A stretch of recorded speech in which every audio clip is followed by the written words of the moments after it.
Hi everyone, this week's Parsha is Parshas Emor. And this week's Parsha deals a lot with the legalities of personal injury law. If someone were to harm another person accidentally or on purpose, how they make reparations, how they repair that, how they pay that person and compensate for any injuries. So we come across the famous line, an eye for an eye, a tooth for a tooth. And here's what the whole pasuk reads. The pasuk says, if anyone maims his fellow, as he has done, so shall it be done to him. Fracture for fracture, eye for eye, tooth for tooth. The injury he inflicted on another shall be inflicted on him. So Rabbi Twersky Zatzal says that there are a lot of different interpretations of this pasuk, right? The Gemara says that it's not meant to be taken literally. It just means that if you are to accidentally injure somebody, you need to compensate them appropriately. You know, the value of an eye, so to speak, if the eye is what you injure. Other commentaries say that it is to be taken a little bit more literally. But the Baal Shem Tov, says Rabbi Twersky, has a really interesting explanation. And he offers some interesting insight into this topic. He says that the meaning behind the pasuk speaks to the fact that the entire world around us serves as a mirror for each individual person. The faults that we all have, and we all have faults, are reflected in the people around us and in the things that we see in the world. We all have character flaws, and we are all blind to our character flaws.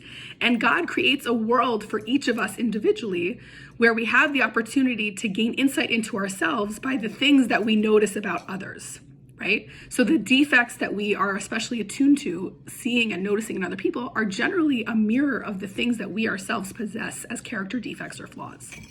And there are a number of different cognitive biases, right, that are listed and described in literature. A lot of us know about confirmation bias. Some of us know about desirability bias. And these are ways in which our brains take in information and filter it. There are so many external stimuli in the world that our brains cannot possibly take everything in.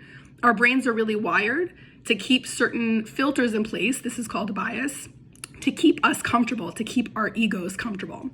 So there's two I'd like to touch on today. One is called unconscious bias, and the other one is called selective perception. And these are two types of cognitive biases that speak to our brain's tendency to mostly pick up on or notice only information or mostly information that is either already familiar to us, things that we already know to be true, similar to confirmation bias, things that we have already experienced ourselves, the ways that in which we already think about the world and about people, the patterns in which our brains are already used to thinking, as well as the lack or the avoidance of the brain to take in any new information that directly contradicts our comfortable schemas that we have already developed. So if we have certain patterns of behavior, or if we feel a certain way about ourselves, or if we feel a certain way about the world around us, or if our brains are simply used to thinking about the world in a certain way, what will happen is that these biases will be in place, and the tendency is for the brain to continue that. It will only take in new information that speaks to what we already know, the hamster wheel our brains are already on. So there are things that we might not be able to see consciously, right? Our brain will filter out, like I said, contradictory information, and we might not even notice it. It's not like we notice it and we choose to reject it, but it's things that we won't even see in the world, right? So someone who's depressed may only see the negative things that happen in the world. Someone who's a very angry person by nature or who is used to being very disappointed might only pick up on and notice the injustices that are done. This can happen on the flip side, where if someone is generally a very positive person, if they themselves are a very trusting, a trustworthy person, a person with a lot of integrity, they might assume the same about others, and they will inherently pick up on positive behaviors in other people. They will interpret behavior in another person to be trustworthy or positive. So our brains have a natural filtering system in this way. And like I said, our brains are wired to keep us comfortable, right? It's hard for us to admit that we ourselves have flaws. We like to be the good guy in our own story, in our own story of our lives. It's much easier to admit that other people are the aggressors. It's not an easy thing to come to the conclusion that we ourselves have issues. And this is part of the goal of a cheshbon nefesh at night, is to look critically and to think critically about our actions that day. So like we said, desirability bias, we see the things that work in our favor, that create this sort of cushy existence for ourselves and our egos. And this is what it means.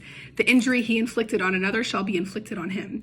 the injuries that we inflict on another, or the labels that we give them, the defects or the flaws that we label them with or that we notice in others, are generally things that truly exist within our own selves. And it would be too hard to just look inward and identify all the problems that we have. So God creates a world where it really is an opportunity for us to see the problems that we see around us and the people around us, and to have the opportunity to understand, wait a minute, if this is a pattern I'm seeing so frequently, the common denominator is me. This might be something that really applies to me, which is a hard thing to admit to. So that which he does to another shall be done to him. That which we label others with are usually our own labels. And aside from being a useful tool in changing our mindsets and engaging in some maybe honest introspection, Rabbi Twersky adds that this should serve as a really powerful reminder about why we should not say Lashon Hara, which was talked about a few parshios ago. Because if the things that we're labeling within other people, the character flaws that we're noticing and talking about within others, are really just reflections of ourselves, saying Lashon Hara means you're just projecting and announcing to the world what problems we ourselves have.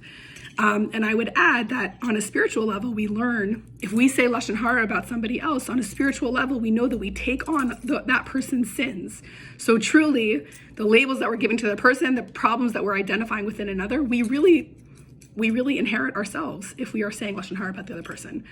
So I encourage all of us to think closely and critically about the judgments we have about others and the world, see if we can sort of shift some of that inwards, undergo a little bit of honest, critical thinking and introspection. Certainly try and stay away from Lashon Hara, and to see if we can sort of shift some of the flawed thinking that we might have about the world and the people around us. Good Shabbos.